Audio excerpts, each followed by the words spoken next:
الكرام وأصحابه العظام وإلى مشايخنا والمسلمين أجمعين، خصوصا إلى والدنا وأولادنا وأسرتنا وقرابتنا أجمعين، وخصوصا إلى سيدنا وشيخنا الشيخ حج محمد عيسى بن أحمد أنصار الله قدس الله سره، الشيخ وشيخي كييب ووصلهم وفروعهم ومن ينتسب إليهم أجمعين. شيء لله لهم الفاتحة. أعوذ بالله من الشيطان الرجيم. بسم الله الرحمن الرحيم. الحمد لله رب العالمين الرحمن الرحيم مالك يوم الدين إياك نعبد وإياك نستعين اهدنا الصراط المستقيم صراط الذين أنعمت عليهم غير المغضوب عليهم ولا الضالين. الحمد لله رب العالمين، الصلاة والسلام على أشرف الأنبياء والمرسلين وعلى آله وصحبه أجمعين. رب اشرح لي صدري ويسر لي أمري واحلل عقدة من لساني يفقهوا قولي. ولا علم لنا إلا ما علمتنا إنك أنت العليم الحكيم. رضينا بالله ربا وبالإسلام دينا وبمحمد نبيا ورسولا. اللهم اجعلنا من التوابين واجعلنا من المستغفرين واجعلنا من المتطهرين واجعلنا من الموحدين واجعلنا من المهتدين واجعلنا من المخلصين له الدين واجعلنا من العارفين واجعلنا من عبادك الصالحين واجعلنا من المتقين. اللهم أحينا بحياة العلماء وأمتنا بموت الشهداء آمين يا رب العالمين. Alhamdulillah Rabbil Alamin. Malam ni kita sambung kitab Aqidatul Mu'minin. Muka surat 36, bahagian yang keempat, mengenal Tuhan. 36 tajuk dia, 38 muka surat dia. Jumpa 38.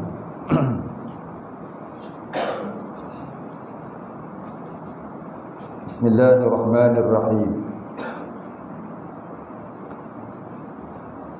Hukum mengenal Tuhan. Qala syekhuna wa sayyidina asy-syekh. Hukum mengenal Tuhan hukumnya wajib fardu ain ke atas tiap-tiap mukallaf. Tidak mengenal Tuhan berdosa besar dan tidak diterima amalan. Seperti kata ulama, fala yasihhul ibadah illa bima'rifatil ma'bud. Setengah kitab dia tulis fala tasihhul ibadah dengan ta. Fi'il mudhari' juga tapi dengan ta. Fala tasihhul ibadah illa bima'rifatil ma'bud.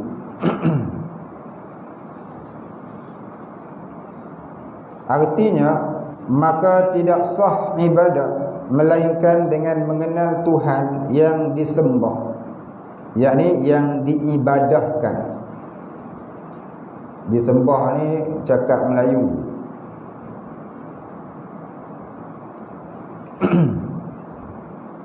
Cakap Arabnya al-ma'bud, yakni yang diibadahkan. Ibadah ni tak ada satu kalimah Melayu nak diterjemah dalam bahasa Melayu ni, tak ada. Yang paling hampir ialah yang dipatuhi suruhannya. Sembah ni tak berapa nak tepat juga sebenarnya. Sebab faham orang Melayu kita ni, bila kata sembah ni kita duduk mengadap dia, kemudian kita menundukkan kepala. Itu kata sembah. Macam kita jumpa raja, sembah raja. Orang kafir sembah berhala. Maksudnya kita menghadapkan diri kepadanya dengan penuh rasa rendah diri. Itu kata sembah. Allah ni macam mana kita nak menghadap? Allah bukan ada di hadapan. Allah tak ada depan, tak ada belakang, tak ada kiri, tak ada kanan, tak ada atas, tak ada bawah. Allah itu mukhalafatuhu lil awadith, tidak serupa dengan segala yang baharu. Tak sama dengan makhluk. Makhluk ni walau kecil mana sekalipun, walau besar kuman sekalipun, virus corona sekalipun, kecil lagi pun pada tu, dia ada kiri, kanan, depan, belakang, atas, bawah. Faham? Kalau Allah tak ada. Allah tidak berjihad dan tidak berpihak, tidak bertepi, tidak bersempadan, tidak ada had, tidak ada sekatan, tidak ada bahagian. Tak ada kiri, tak ada kanan, tak ada depan, tak ada belakang, tak ada atas, tak ada bawah. Jadi kalau kita kata kita solat itu kita menyembah Allah, kurang tepat sebenarnya. Tapi tak adalah kalimah yang hampir kepada ma'bud. Itulah orang Melayu sebut sembah jugalah, yang menghampiri makna ma'bud, yang diibadahkan. Jadi lebih tepatlah kalau kita jadikan ibadah tu bahasa kita letak dengan makna Allah itu ialah zat yang diibadahkan. Ibadah ni apa makna? Patuh segala suruhannya. Baik, habis. Ada orang kata nak khusyuk dalam sembahyang, maka bayangkan Allah ada di hadapan kita. Tu nak jadi syirik boleh? Dah salah akidah. Mana Tuhan ada depan tu? Jangan duk bayang Tuhan duk depan. Jadi Allah tu makhluk, syirik belum solat. Tak solat dosa besar, dah solat syirik juga. Pasal apa? Bayang Tuhan duduk depan. Ada saya pernah dengar dulu lah kecil-kecil dulu, orang duk cerita, duk dengar itu. Kita nak solat ni, nak khusyuk, dia kata kita bayang Allah duduk depan kita. Raja boleh duduk depan. Tokong boleh duduk depan. Kaabah je di depan. Jadi Allah tidak ada depan. Jadi jangan dibayangkan Allah di hadapan. Salah. Ya, boleh membawa kepada syirik wal a'yadzu billah. Baik, faham. Kemudian terusnya. 3 peringkat mengenal Allah.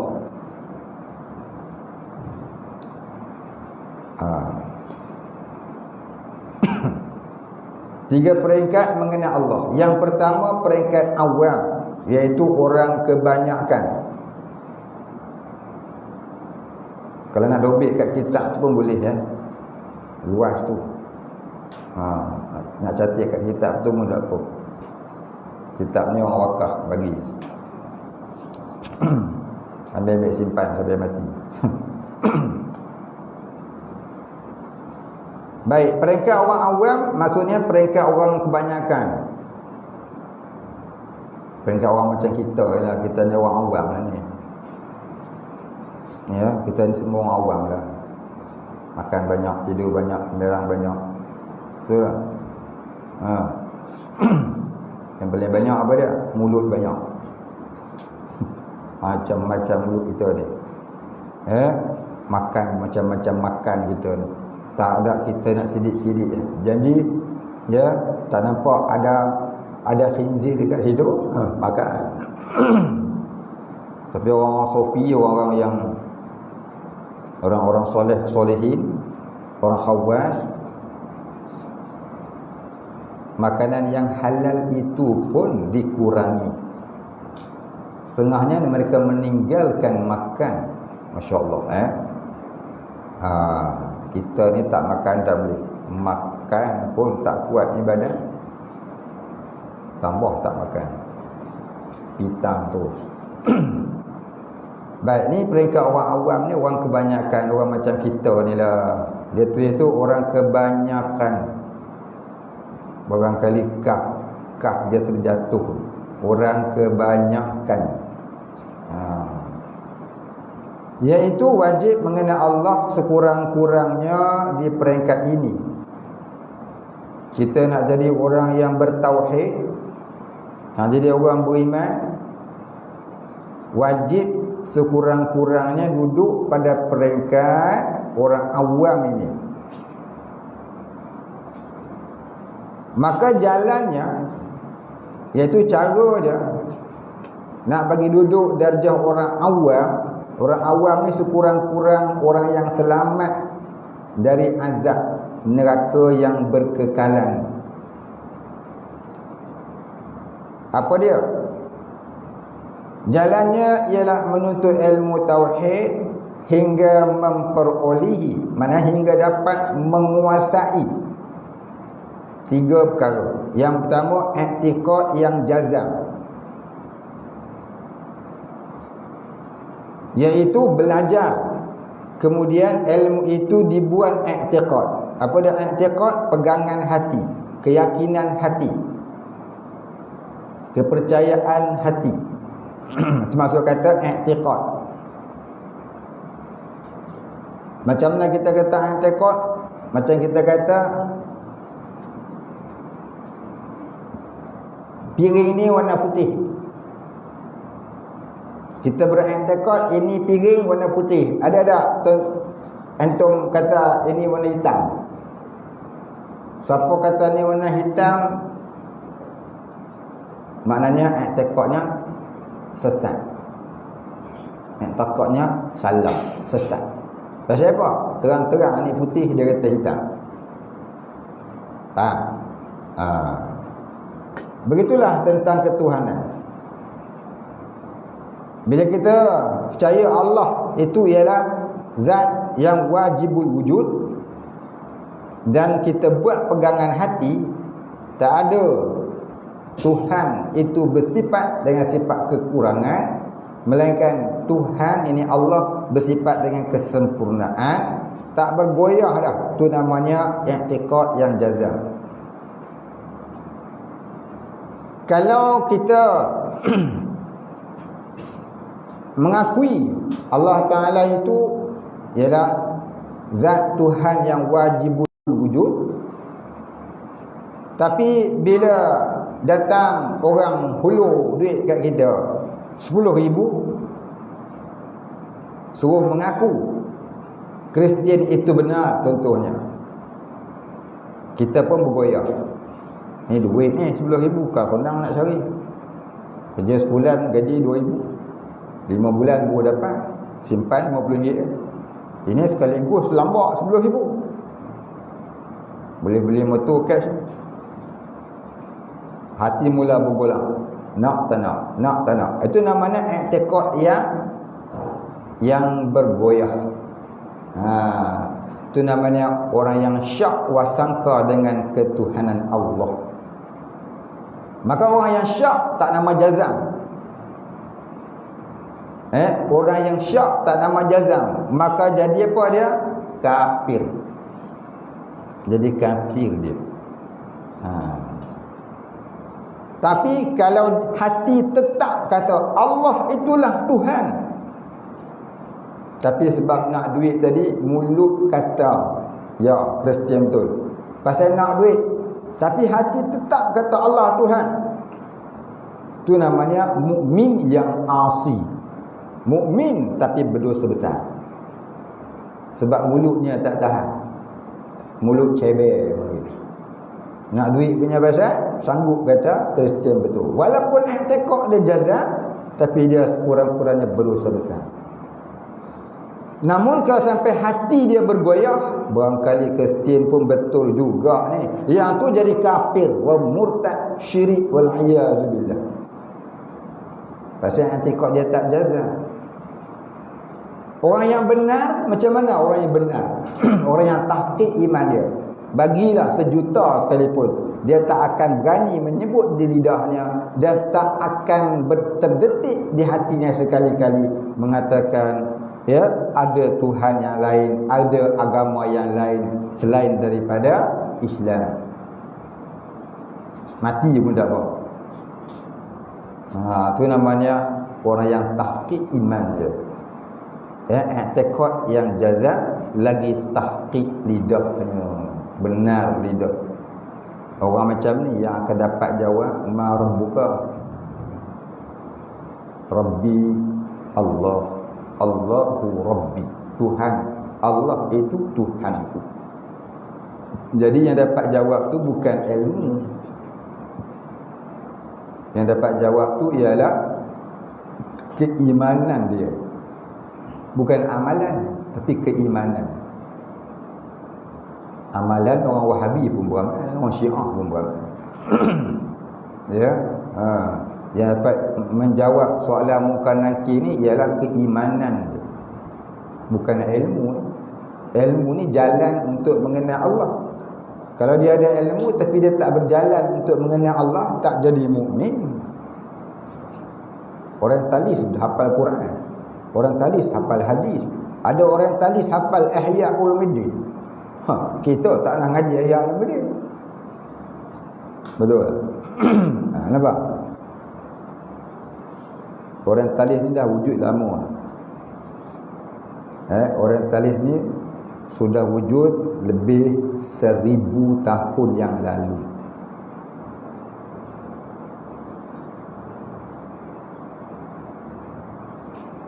Asal orientalis ni daripada zaman Nabi lagi. Cuma masa tu tak dinamakan orientalis. Berpunca daripada dendam orang-orang Yahudi kepada orang-orang Arab. Mereka marah kepada Allah sebab memilih orang Arab jadi rasul. Bodoh tu kok Yahudi. Ni marah ke Allah pasal Allah pilih orang Arab jadi rasul, bukan orang Yahudi jadi rasul tak akhir. Maka itulah marah dia kepada orang Arab dan kepada Islam dan kepada Allah Ta'ala. Ya, dalam Quran termukil gelaran mereka itu al-maghdubi alaihim, kaum yang dimurkai oleh Allah ke atas mereka itu. Hari-hari kita dah baca al-maghdubi alaihim, al-maghdub, kaum yang dimurkai Allah. Ad-dhalin, kaum yang sesat. Al-maghdub itu ialah Yahudi. Ad-dhalin itu orang Nasara. Walan tardal anka yahudu walan nasara al-maghdubi alaihim. Baik. Itu namanya i'tiqad yang jazam. Kemudian yang kedua, muafakat bagi yang sebenar. Apa dia muafakat? Muafakat maknanya bertepatan bagi yang sebenar, iaitu ilmu yang sebenar dari ahli sunnah wal jamaah.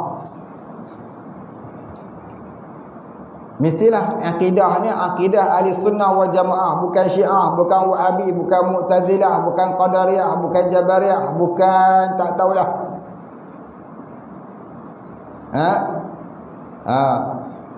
Bukan Musbihah, bukan Mujassamah, bukan Najariyah, Yang 72 kaum tu.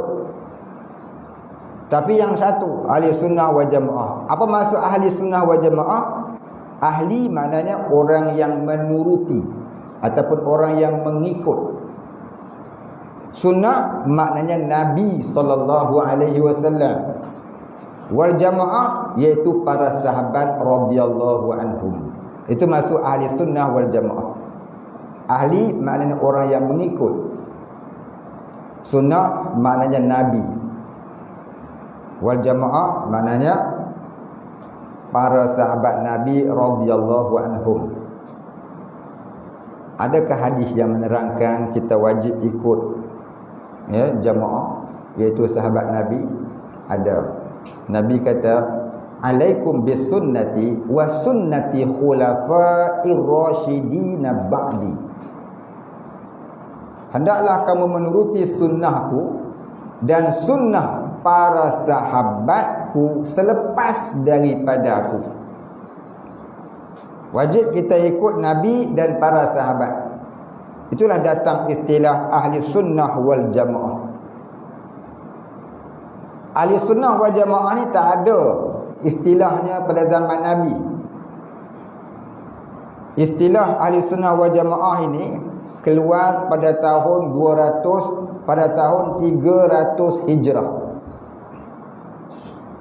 Istilah ini lahir ataupun keluar terbit dalam Islam pada tahun 300 Hijrah, dibawa oleh Imam Abul Hasan Al-Ash'ari radhiyallahu anhu. Siapa Abu Hasan Al-Ash'ari? Iaitulah nama sebenarnya Ali bin Ismail Abul Hasan Al-Ash'ari, keturunan sahabat Nabi Abu Musa Al-Ash'ari. Masa zaman Nabi, Nabi pernah bersabda, suatu ketika kelak, suatu masa kelak, umatku akan diselamatkan akidahnya oleh keturunan sahabatku ini. Nabi menunjukkan kepada sahabatnya yang bernama Abu Musa Al-Ash'ari, yang pada ketika itu menjadi gubernur dalam negeri Iraq. Maka Ali bin Ismail Abul Hasan Al-Ash'ari ini adalah keturunan Abu Musa Al-Ash'ari. Beliaulah yang menewaskan hujah-hujah dari kaum Mu'tazilah yang sesat. Akhirnya ganak fahaman Mu'tazilah, naik ahli sunnah sampailah ke zaman kita ini. Dan kalau kita lihat firqah Islam yang terbesar di dunia pada hari ini ialah firqah ahli sunnah wal jamaah. Dan Nabi pernah berkata, umatku itu ialah umat yang paling ramai di zaman kamu. Zaman kita ni siapa yang paling ramai? Itulah dia ahli sunnah wal jamaah. Jadi jangan duk tanya nak masuk Syiah ke, Wahabi ke, tapi dia terin nak kaji-kaji lah. Kenapa salah ke tidak Wahabi ni? Tak elok kaji lah. Pasal golongan dia sikit tak ramai pun. Kalau kat Malaysia ni perlih lah. Tak ramai pun. Hari ni Raja Salman, pemerintah Arab Saudi pun dah menolak Wahabi. Tiba-tiba ada lagi orang Malaysia ni ikut Wahabi. Kalau ikut juga tu namanya otak dia sengit betul. Negeri kelahiran Wahabi pun dah menolak Wahabi. Tiba-tiba kita pula nak ikut dia. Sangat-sangat tak cerdik dia. Baik, siapa yang dinamakan ahli sunnah wal jamaah? Ahli sunnah wal jamaah ni wajib kita kenal 3 robok ilmu yang terdapat di dalam ajarannya. Yang pertama, tauhid. 3 robok ilmu di dalam ajaran ahli sunnah wal jamaah. Yang pertamanya tauhid. Yang keduanya tasawuf. Yang ketiganya fiqh.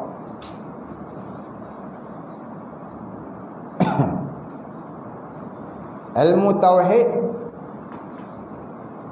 pelopornya ialah Imam Abul Hasan Al-Ash'ari.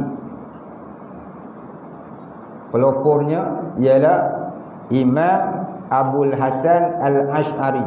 Tulis, wajib tahu ni, tak tahu dosa. Ni fardu ain. Kita wajib kenal siapa imam kita. Tak tahu imam solat nama apa, tak apa. Tak tahu imam akidah kita siapa, tak boleh berdosa. Ini adalah ijtihad ulama ahli sunnah. Wajib kita kenal imam-imam kita dalam 3 rubung ilmu ini. Tauhid, pelopornya siapa? Imam Abul Hasan Al-Ash'ari. Maka ulama-ulama yang menurutinya, ulama-ulama yang menurutinya dinamakan Asy'ariyah. Asy'ariyah itu ulama-ulama yang menuruti Imam Abul Hasan Al-Ash'ari. Tulis, jangan tak tulis. Jangan duk melenggu, cakap, tengok saja. Tulis Rumi pun dapat, tulis Cina pun dapat lah. Apa yang boleh tulis lah. Dengan mengaji tak tulis, tak boleh lupa. Sebab tu kena selalu tulis, biar cepat menulis. Nak jadi kerani lagu mana? Tulis lambat. Manager jauh sekali ya.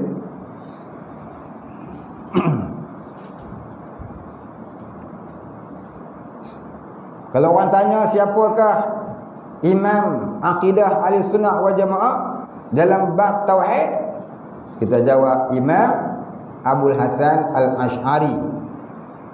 Maka ulama-ulama yang menurutinya dinamakan Asy'ariyah.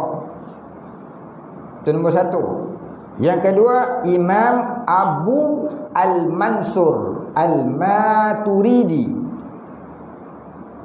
Imam Abu Al-Mansur Al-Maturidi As-Samarqand. Abu Mansur Al-Maturidi. Ini imam kita dalam ilmu tauhid, ilmu akidah, ilmu usuluddin. Yang kedua, rubuk tasawuf, ilmu tasawuf. Siapa imam kita dalam bab tasawuf, dalam ilmu tasawuf? Pelopornya ialah Imam Syekh Junaid Al-Baghdadi. Imam Syekh Junaid Al-Baghdadi. Tulis tadi tulis. Tahu? Tengok muka saya. Saya dah tua dah. Tak handsome dah. Tulis.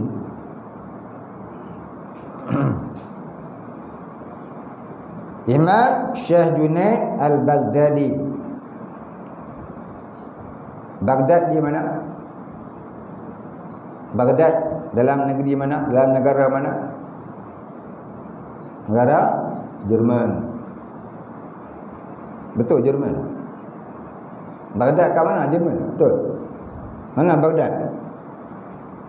Baghdad kat mana? Muhammad? Tak tahu. Masih baik tak tahu. Baghdad dekat Iraq ke? Takkan dekat Ireland kot. Dulu ni Baghdad ni adalah sebuah negeri, sebuah negara, sebuah bandaraya ilmuwan Islam yang termasyhur di dunia. Ya, Syekh Junaid Al-Baghdadi ni adalah orang yang mempelopori ilmu tasawuf dalam akidah, dalam ahli sunnah wal jamaah. Kemudian fiqh.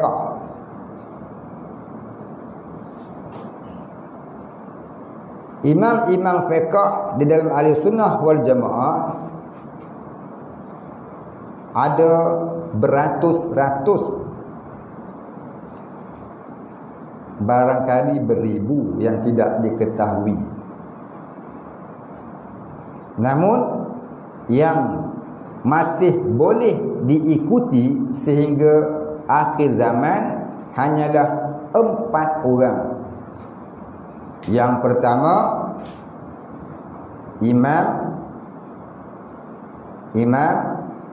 Hanafi. Yang kedua, Imam Malik. Yang ketiga, Imam Syafi'i. Yang keempat, Imam Hambali. Hanafi, Maliki, Syafi'i, Hambali. Lain pada tu tidak sayugia diikuti. Contohnya Imam Daud Az-Zahiri. Imam Daud Az-Zahiri ni hanya boleh diikut pada zamannya sahaja. Selepas beliau wafat, tak ada muridnya yang meneruskan ajaran-ajarannya. Maka lepas pada zaman dia, jangan diikut dah fatwa Imam Daud Az-Zahiri. Salah ke tidak? Ya, betul. Ahli sunnah wal jamaah. Tapi ilmu fiqhnya, usul fiqhnya tak ada orang yang mahir. Wahabi masih ikut. Sebab dia suka tengok ma zahra, bagian yang zahir. Kita tak boleh. Jadi kita mazhab apa? Mazhab Syafi'i. Mazhab Syafi'i ikut Syafi'i je lah. Jangan boleh ikut mazhab lain. Kalau kita tak faham mazhab lain, maka haram kita taklid. Haram taklid ke mazhab lain kalau kita tidak mengerti fiqhiyah dalam mazhabnya. Nak taklid mazhab Maliki, kena pergi belajar mazhab Maliki. Ya, kitab induknya Al-Muwatta' lil Maliki. Al-Muwatta' ni antara kitab hadis yang tertua di dunia, kalangan Imam Malik.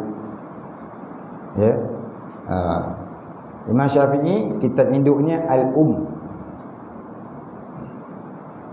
Baik.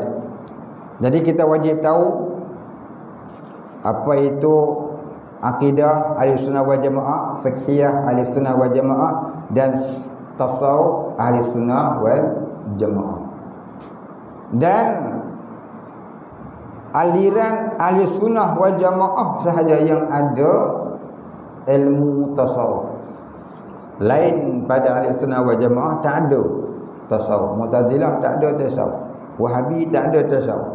Syiah tak ada tasawuf. Kalau Wahabi kata dia pun ada tasawuf, itu dia ciplak. Dia ciplak yang Ahlussunnahnya. Ya. Baik. Jadi kita nak belajar, mestilah belajar ilmu yang sebenar. Mestilah ilmu yang dari Ahlussunnah wal Jamaah. Jangan tersalah mengaji. Tersalah mengaji, tersalah amal. Tersalah amal, tersalahlah tempat duduknya di akhirat nanti. Tempat orang-orang salah di akhirat mana? Dalam api. Baik. Yang ketiganya ada dalil. Apa dalil? Ada bukti. Ada buktinya. Kita nak solat ni, apa bukti kita solat ni wajib, kita kata. Kalau batal solat kentut, ada bukti tak kentut ni? Contohnya. Tapi dikehendaki ada dalil. Di sinilah ada dalil. Ya. Sebab apa kita percaya kepada Allah, di mana Allah itu wujud, hidam, baqa, mukhalafatuhu lil awadis, qiyamuhu binafsi, sampailah kaunuhu mutakalliman. Tiap-tiap satu tu mesti ada dalilnya. Apa dalil kita kata Allah Ta'ala itu baqa? Apa dalil kita kata Allah Ta'ala itu kudrah, bersifat kudrah? Apa pula makna kudrah? Apa makhumnya? Adakah Allah berkuasa dengan kudrahnya? Itu kena belajar. Siapa kata Allah berkuasa dengan kudrah, maka jadi kufur. Wal'iyazubillah. Habis tu lagu mana? Itulah akan dibicarakan dalam kitab Tauhid. Sebab tu belajar Tauhid ni wajib fardu ain. takut tersalah faham.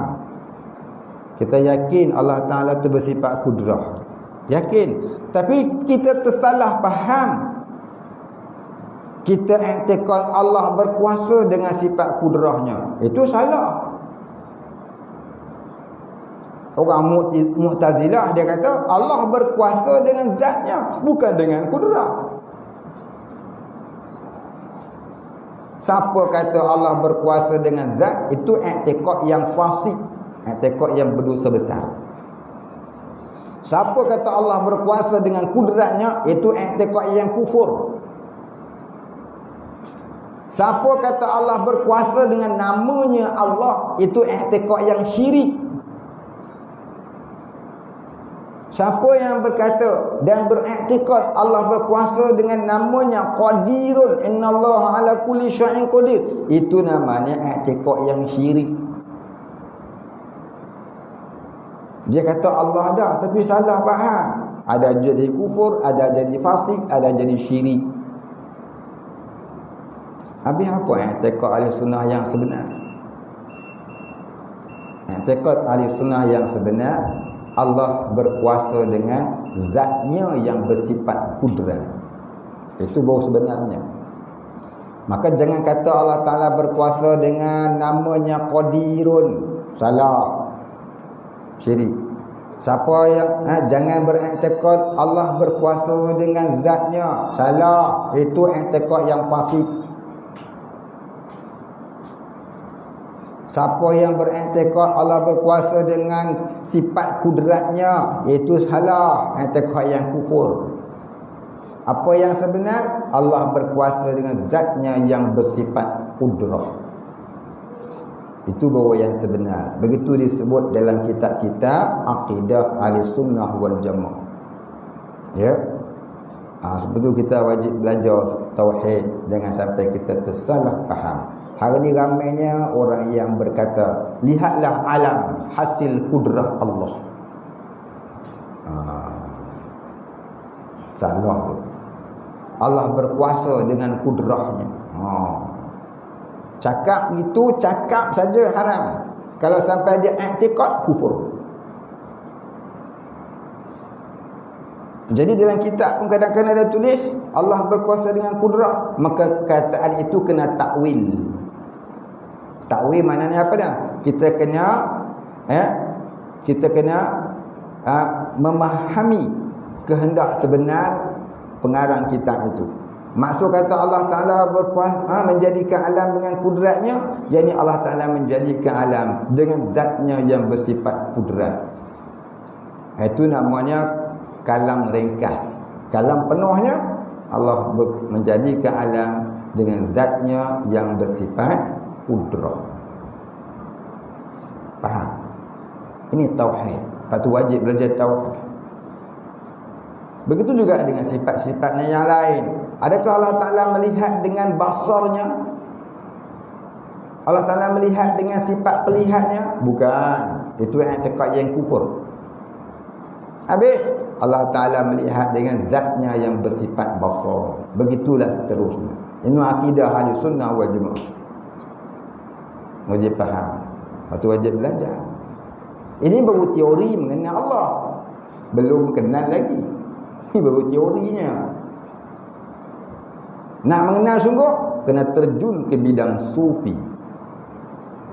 Maka antara belajar dan terjun ke bidang sufi, dia adalah saling ada.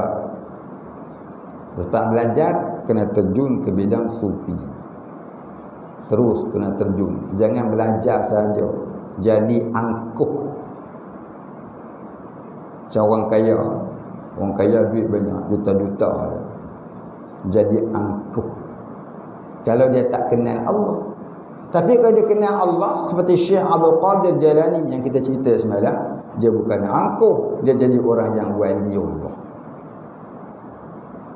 Bukan salah kaya, tapi salah angkuhnya. Ya. Nabi Sulaiman kaya, tak ada orang yang lebih kaya daripada Nabi Sulaiman. Dalam sejarah dunia, tak ada orang yang lebih kaya dari Nabi Allah Sulaiman alaihi salam. Nabi Sulaiman dia bukan hanya memerintah daratan, bahkan lautan dan angkasa. Dia boleh perintah ikan di laut, dia boleh perintah burung di udara, dan dia boleh perintah alam jin. Kita cuma boleh perintah jin tan manis saja. Tu pun kau ada dalam rumah, kita perintah dia masuk dalam kuali. Nak masak apa dah? Nak masak tauco. Tu jin tan manis. Tapi Nabi Sulaiman jin. Tak kira jin tu pakai toncit tak toncit. Jin ni ada 25 bangsa. Dan disebut dalam kitab Futuhul Jan. Jin ni ada 25 bangsa. Semuanya berlainan bentuk dan jasadnya. Jasad-jasad jin ni daripada jenis jisim yang halus, yang tak dapat dilihat oleh mata kepala manusia.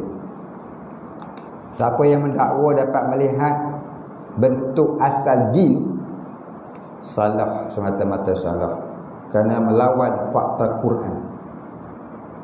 Ya. Melainkan orang tu adalah seorang rasul, lagi nabi lagi rasul.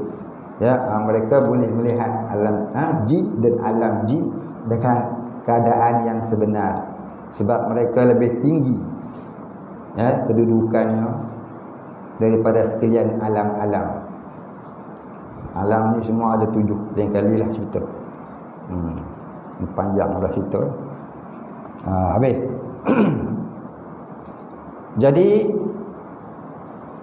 dah kita yakin Allah Ta'ala tu berkuasa dengan zatnya yang bersifat kudrat. Allah Ta'ala berkuasa dengan zatnya yang bersifat kudrat. Apa dalilnya?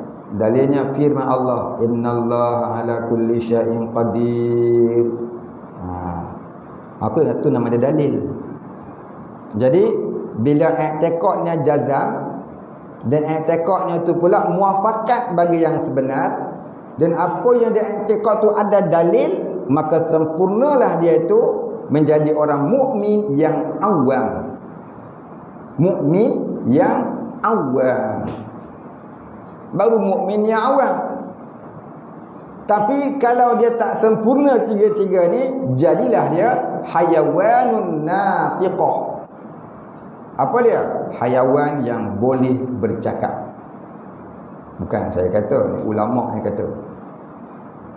Jadi kita boleh pilih nak jadi insanul awam atau nak jadi hayawanun natiqah. Hayawan ni dia mati tak masuk neraka. Tapi hayawanun natiqah ni dia boleh masuk neraka, ada yang kekal selama-lamanya. Sebab tu kena menuntut ilmu. Sebab ilmu ni dia menerangi hidup. Kata Imam Syafi'i, al-ilmu nurun. Ilmu itu cahaya. Maka wajib kita menerangi hidup kita dengan cahaya, iaitulah ilmu. Ilmu apa? Ilmu apa? Ilmu ma'rifatullah. Mengenal Allah. Mengenal Allah ni ada 2 makna dia. Mengenal Allah ni ada 2 makna. Yang pertama, mengenal hukum sifat ketuhanan Allah dengan mempelajari ilmu akidah. Yang kedua, mengenal hukum hakam Allah dengan mempelajari hukum syariat Allah. Maka tu namanya mengenal Allah. Jangan belajar tauhid saja tak mengaji fiqh. Jangan mengaji fiqh tak mengaji tauhid. Kena ngaji dua-dua sekali. Habis tasawuf itu susulan daripada tauhid dan fiqh. Ada tauhid, ada zauq. Ada solat, ada khusyuk. Itu tasawuf. Begitu. Itulah kena mengaji tiga-tiga lah. Tauhid, tasawuf dan fiqh. Tak boleh ngaji satu pun. Ngaji Usuluddin ya, tauhid ya. Tasawuf tak ngaji, tak jadi riak takabur. Mengaji tasawuf ya, tak mengaji tauhid, takut jadi syirik. Ngaji fiqh ya, tauhid tanah ngaji, takut jadi fasik.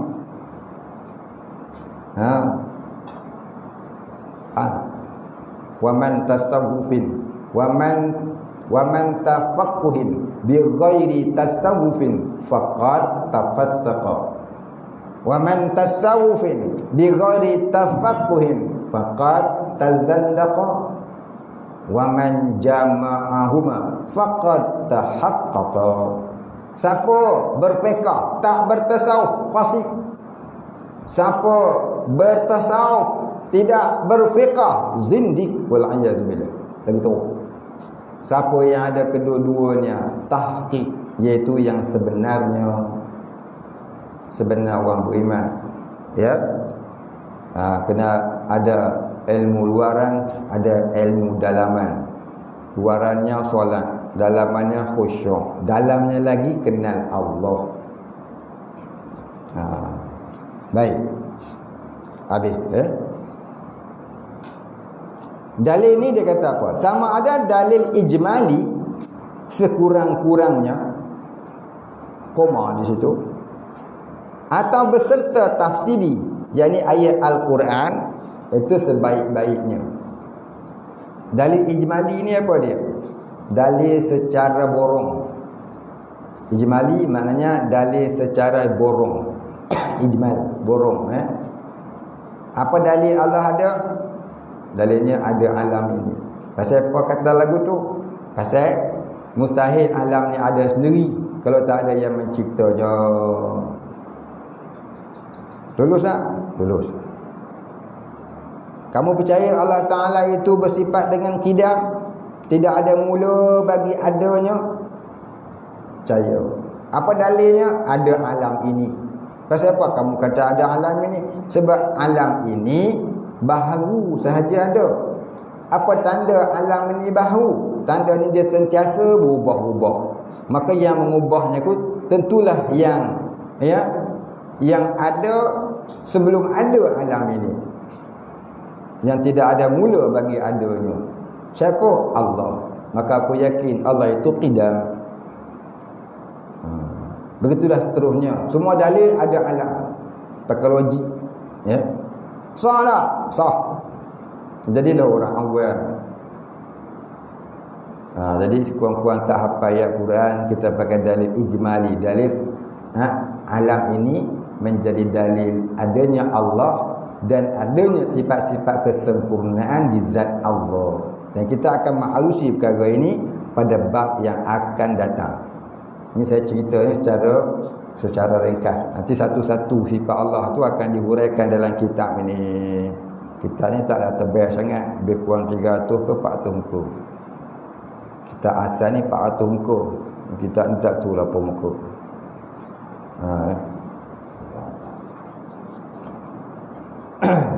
Kitab ni tulis dulu tahun 2011.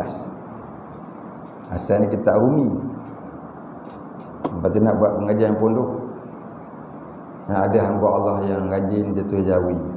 Dia sinonim dengan ngaji kat pondok. Mudah-mudahan besarlah pahala orang yang menulis Jawi. Ya, ghafarallahu laha wa liwalidayha. Baik, habis. Maka syarat nak jadi orang awam 3. I'tiqad yang jazam, muafakat bagi yang sebenar, ada dalil. Faham ya? Apa syarat nak jadi orang awam? I'tiqad yang jazam, muafakat bagi yang sebenar, ada dalil. Kalau tak ada 3 ni, tak nama orang awam. Namanya hayawanun natiqah, binatang yang boleh bercakap. Binatang bisa ngomong. Baik, habis. 3 perkara ini wajib ke atas tiap-tiap mukallaf dalam sekurang-kurangnya mentauhidkan Allah. Orang yang beriman tiada memiliki ketiga-tiga perkara ini dinamakan mukmin yang taklid, ikut-ikutan. Hukumnya berdosa besar. Ya. Dalam kitab ni dia tulis mukmin yang taklid. Dalam kitab tasawuf dia tulis hayawanun natiqah.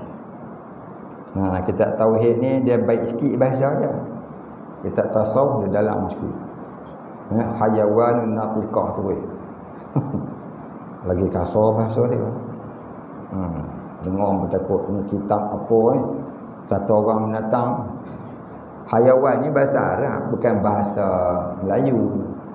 Kita orang Melayu ni sebut hayawan tu binatang. Hayawan ni namanya benda hidup. Hayat. Benda hidup. Benda hidup yang boleh bercakap. Jadi benda hidup ni ada yang mukmin, ada yang kafirin. Lain pada jin dan manusia, semuanya mukmin. Hatta khinzir dan anjing sekalipun mukmin mereka. Babi itu beriman, cuma dia najis mukhalazah. Bila dia lupa pada Allah, pak, kena tembak dengan Cina, malam kena panggang. Bila dia lupa dengan Allah, pam, kena langgar dengan teksi. Teksi masuk workshop, dia masuk lari, mati, kembung. Jadi lain pada jin dan manusia ni, semuanya beriman dengan Allah. Bila dia lupa terus mati. Pokok kayu, dia lupa zikir, mati. Rumput, dia lupa masa itulah kena misi rumput. Akil misi. Kayu dia ni panjang, mana umur dia panjang. Pasal apa? Tukar mesin tak mesin. Dia kena mesin ni, maknanya tak kala dia kena tu dia lupa Allah. Dia lupa Allah, dia kena mesin, mati. Tu dia. Makhluk selain jin dan manusia. Tapi jin dan manusia ni makin kufur, makin panjang pula umur. Lagi jahat, lagi kaya. Lagi jahat, lagi tinggi jawatan. Lagi jahat, lagi banyak pengikut. Itu namanya apa dia? Nama dia? Itu namanya istidraj. Nikmatul istidraj. Nikmat yang istidraj. Nikmat yang disegerakan di dunia kerana menutup nikmat di akhirat. Itu namanya istidraj. Dia dapat advance kat dunia. Mati besok tak ada apa. So very glad. So very sad.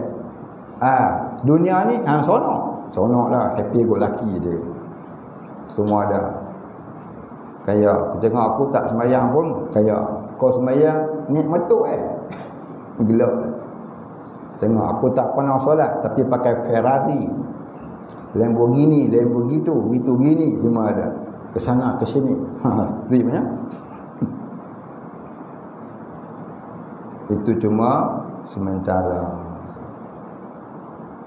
Allah bila dia murka, terkadang Allah bagi nikmat yang tak terfikir oleh manusia. Apa hikmahnya? Bukan sebab ni hikmah. Jangan kata sebab, kata hikmah. Kalau kata sebab, tu tanda tak ada tauhid. Orang bertauhid dia tak kata sebab apa Allah, sebab apa Allah. Kena kata hikmah. Hikmah ni apa maksud dia? Tanda kebijaksanaan Allah. Itu maksud kata hikmah. Apa hikmah Allah Ta'ala bagi begitu? Hikmahnya di dunia Allah nak jadikan dia puas.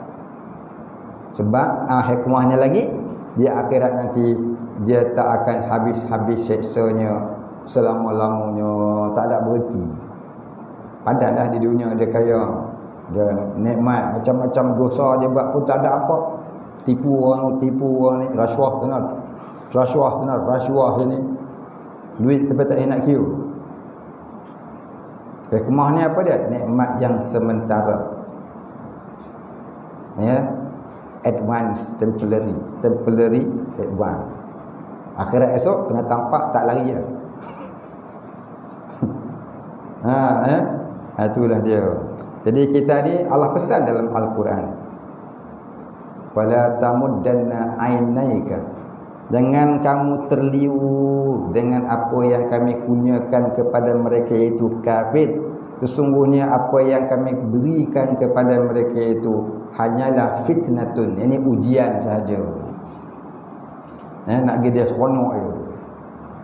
Seronok. Habis. Dapat seksa selama-lamanya. Jadi kita orang beriman ni kena takut dengan istidraj ni.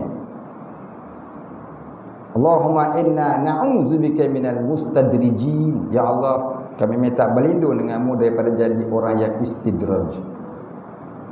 Biarlah di dunia kita susah, akal akhirat kita bahagia. Ya. Biarlah kita celaka kat dunia, tapi bahagia di akhirat. Biar syaqawah fid dunia, tapi sa'adah fil akhirah. Kita tak ada harta, naik basikal Jaguar. Sakit naik kereta Jaguar, kita naik basikal Jaguar. Kayu pun cik. Dia break. Hebatnya. Kita naik basikal cik. Macam tikus tak makan sebulan. Tak apalah. Allah dah pesan dalam Quran, jangan kamu terliur. Kita jangan nak jadi macam mereka. Jadi kita ni tak disuruh lawan kekayaan dengan kafir. Tak disuruh. Jangan ada di antara orang kita ni yang nak lawan kekayaan kafir. Kita tak disuruh. Kalaulah disuruh, tentu Nabi orang pertama yang bikin. Tapi Nabi pun tidak mahu.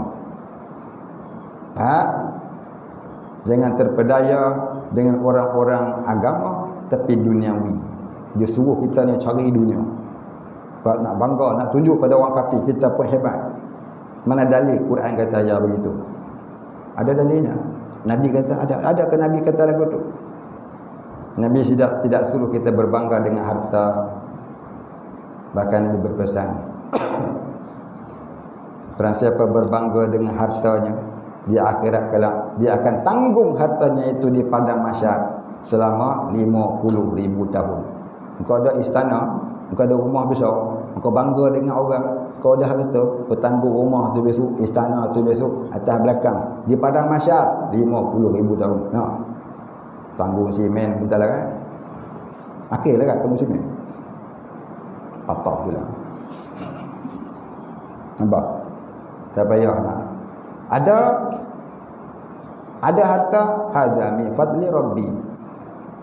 Tak ada harta, tu tanda Tuhan sayang ke aku supaya aku mudah masuk syurga. Orang miskin yang soleh lebih dulu masuk syurga 500 tahun sebelum orang kaya yang soleh. Nabi ajar kita doa, Allahumma ja'alni miskinan tayyiba. Ya Allah, jadikan aku orang miskin yang baik.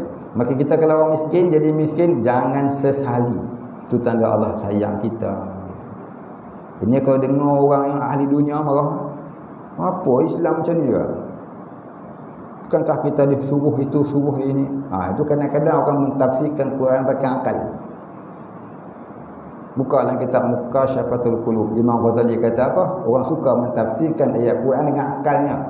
Lalu ayat itu suruhnya lain, fahamnya lain. Pasal apa? Nak bagi sinonim dengan nafsunya, yang hubbud dunia.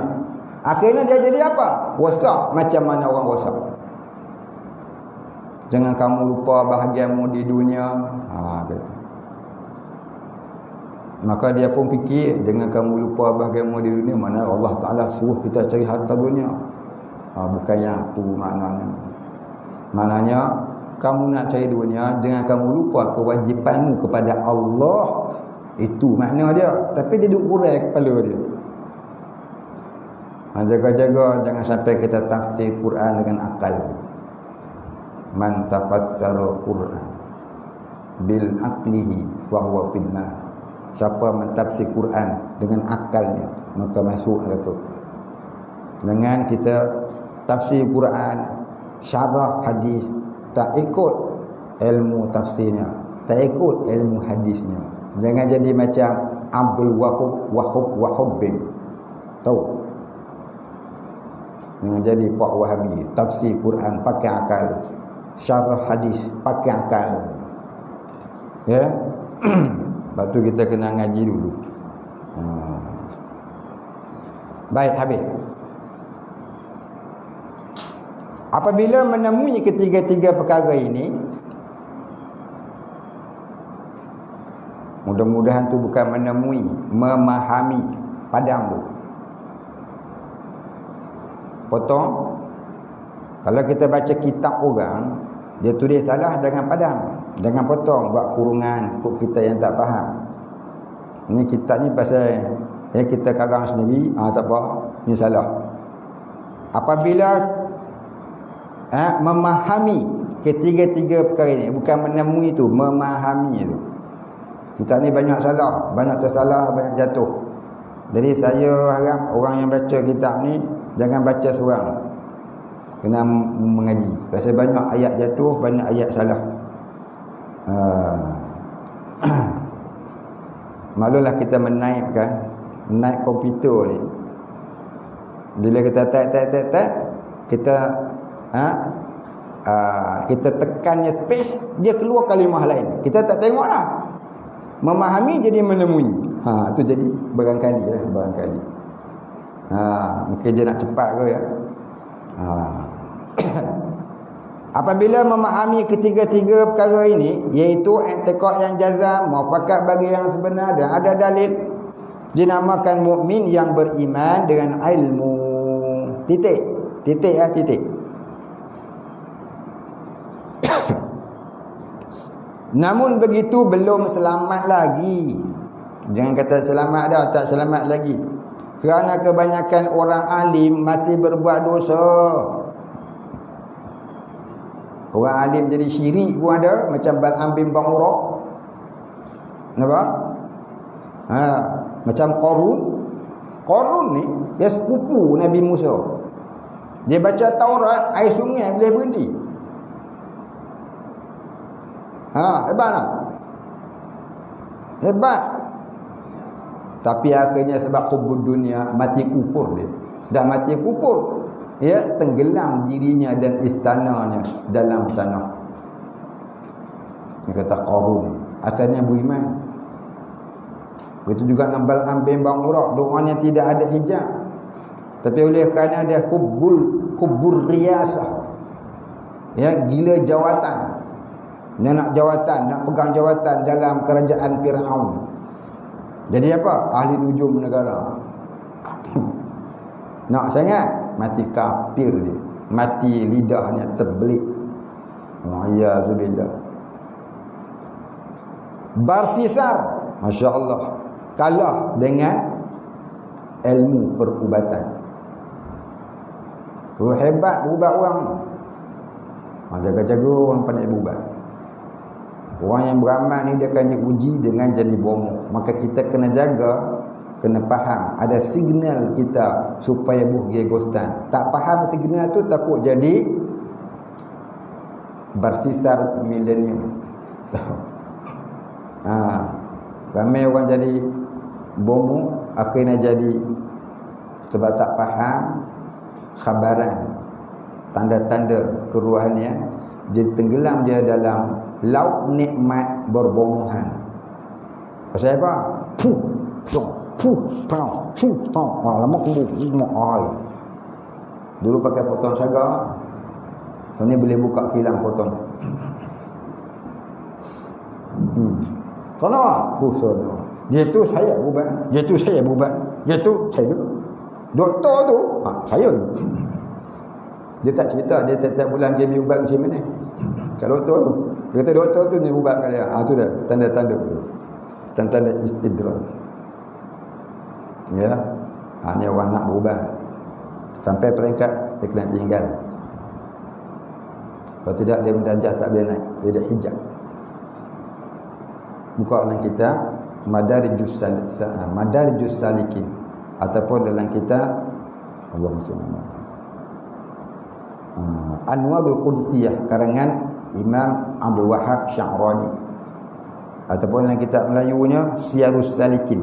Dia kata permulaan orang bertarekat diuji dengan ilmu perbomohan. Kalau kalah dia dengan kelebihan itu, dia akan terhenti perjalanan kepada Allah. maka jadilah ilmu-ilmunya menjadi ilmu maghribiyah, bukan ilmu ma'unah, bukan. Kena dia khawatiri mati fasik sebab tenggelam dalam laut nikmat dunia, bukan nikmat musyahadah akan Allah. Oh, sembang tasawuf boleh? Boleh, hebat. Pasal apa? Dia pernah melalui semua itu. Dia jumpa alam jin. Akhirnya jin pakai toncek, dia kata malaikat Jibril. Jin mana mari tak tahu, dia kata tu Nabi Khidir. Inilah kebanyakan orang tenggelam di alam jin. Dia tak sedar. Walaupun dia alim. Ya, itulah di antara salah satu yang kita doa pada Allah supaya jangan sampai di sini. Apa doa dia? Allahumma inni a'udzubika minal ilmi la yanfa'u bi. Ya Allah, aku minta berlindung denganmu daripada ilmu yang tak memberi manfaat. Ni ilmu tak manfaat ni. Ilmu apa? Ilmu bomoh tu bagus. Fardu kifayah. Tapi jaga-jaga. Jadi orang yang jaga benda ni, dia tak akan berkata bukan saya yang berubah. Sebenarnya saya ada karamah. Dia kata lagu tu, bukan saya berubat. Nampak macam warak. Rupanya dia nak mengaku dia ada karamah, dia nak mengaku dia wali. Masya-Allah. Seorang yang khuduk tawaduk dengan Allah, dia tak membesarkan diri. Tu cerita tu. Ya.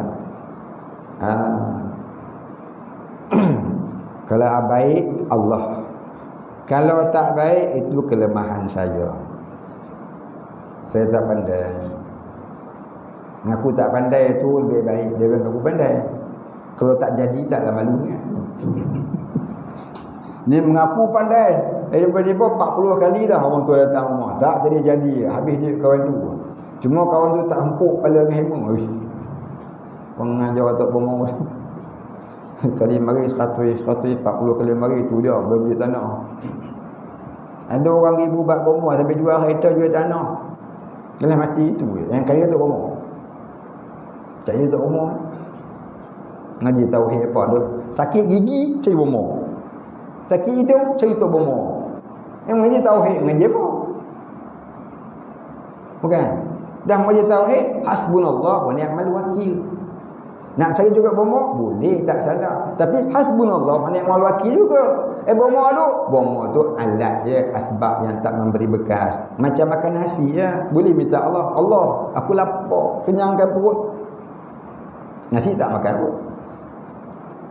Makan nasi, asbab yang kenyang, yang mengenyangkan Allah, bukan nasi tu.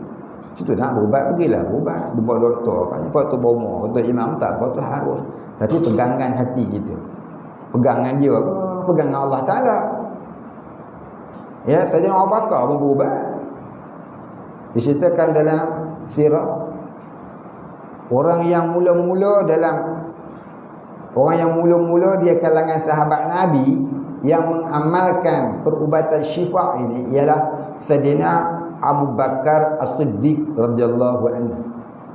Lepas tu barulah sahabat-sahabat lain menuruti dia. Sampailah zaman salafus soleh, sampai zaman kita. Tapi jangan sampai jadi istidraj.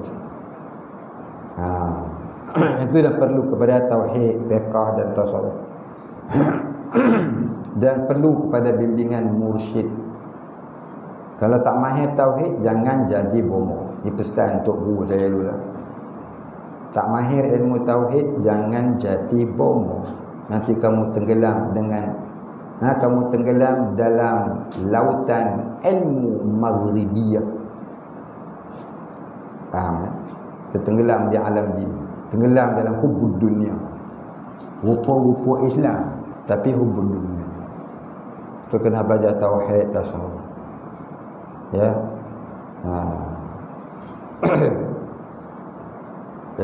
Ilmu perubatan ni kadang-kadang kena belajar, kadang-kadang tak belajar pun. Macam ulama-ulama dia kata dunia harta, kadang-kadang kena cari, kadang-kadang tak cari pun. Betul. Macam tu kan. Baik, habis.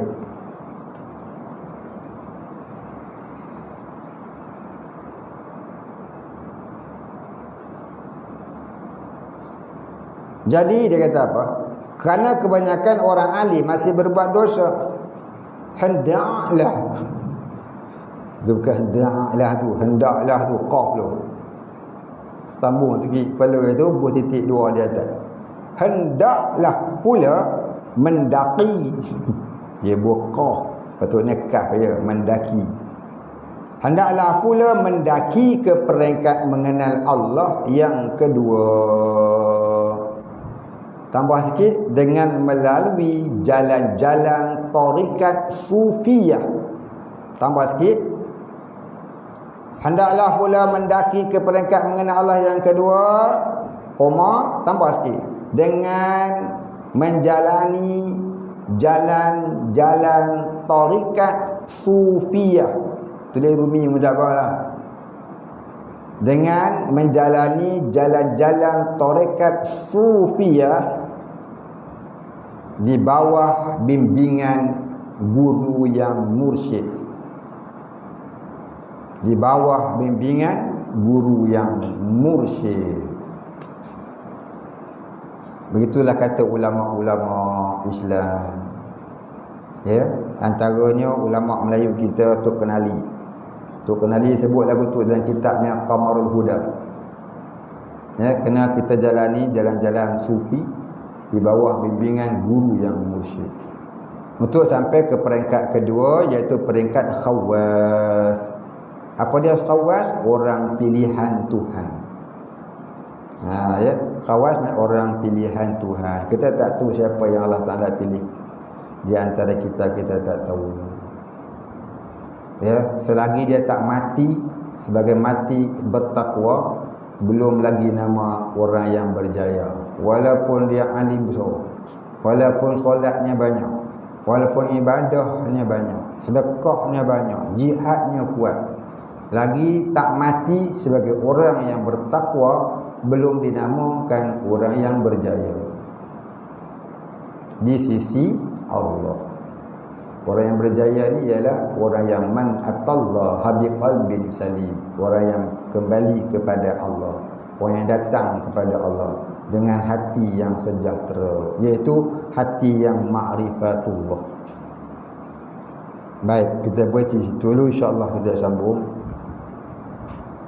Tanda di situ, kemudian katanya kedua peringkat khawas ila akhirih wallahu a'lam. Jadi kita baca kitab Aqidatul Mukminin ini setiap bulan 2 kali. Malam Rabu, minggu 1 dan minggu 3. Tulis kat tepi kitab ya. Terlupa, yang sudah lupa saya.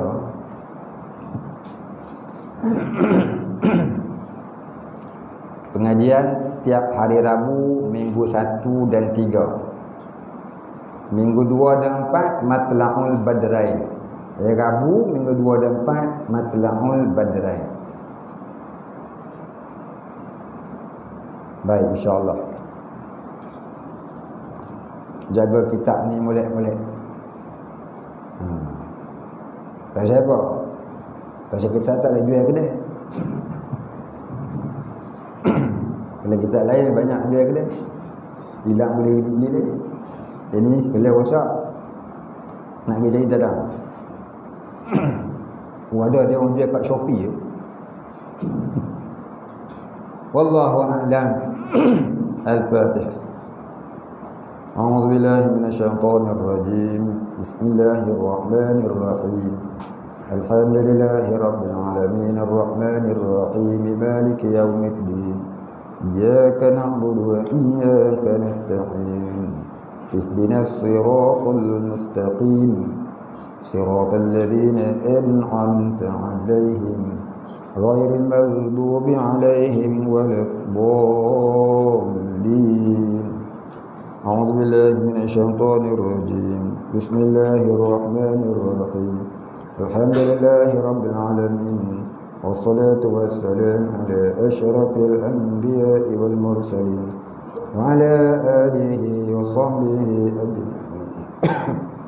اللهم اغفر لنا ذنوبنا وارحمنا وأنت الغفور الرحيم اللهم اغفر لنا ذنوبنا ولوالدينا وارحمهم كما ربيانا صغارا ولمشايخنا وللمسلمين أجمعين برحمتك يا أرحم الراحمين اللهم نور قلوبنا بنور معرفتك يا فتاح يا رزاق افتح لنا فتحا قريبا كما فتحته على أنبيائك وأوليائك وعبادك الصالحين وصلى الله على سيدنا محمد وعلى آله وصحبه أجمعين سبحان ربك رب العزة عما يصفون وسلام على المرسلين والحمد لله رب العالمين تقبل الله منا